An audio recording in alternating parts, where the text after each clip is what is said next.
Mənim çıxışım Müdafiə Nazirinə,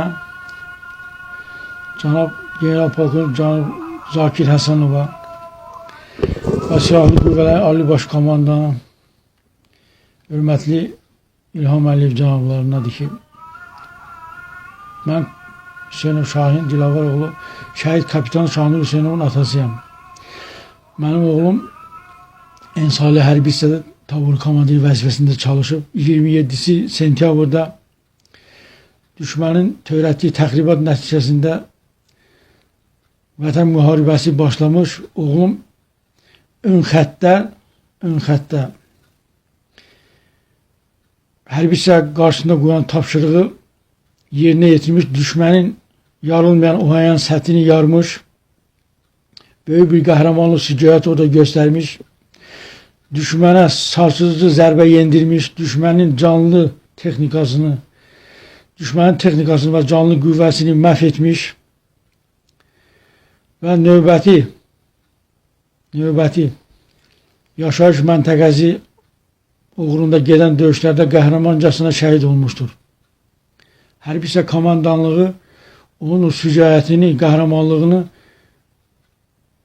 qiymətləndirərək onun təqdimatını vətən müharibəsi qəhrəmanlığına təqdim etmişlər.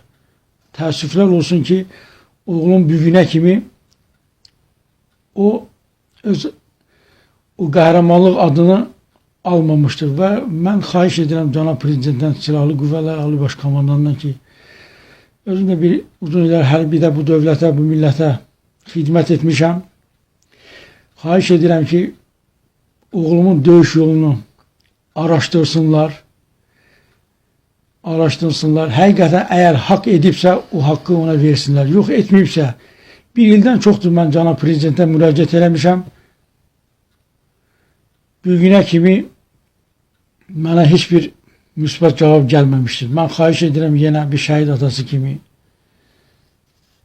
Müdafiə Nazirindən, Cənab Prezidentdən oğlumun döyüş yolunu, keçdiyi yolunu, onun hərbi hissə komandirindən maraqlasınlar, onun şəxsiyyətini, taburun şəxsiyyətindən maraqlasınlar.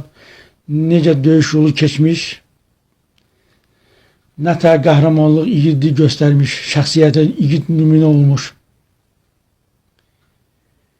Bu qədər. Mən xahiş edirəm, araşdırın onun döyüş yolunu. Həqiqətən o ona layiqdirsə xahiş edirəm.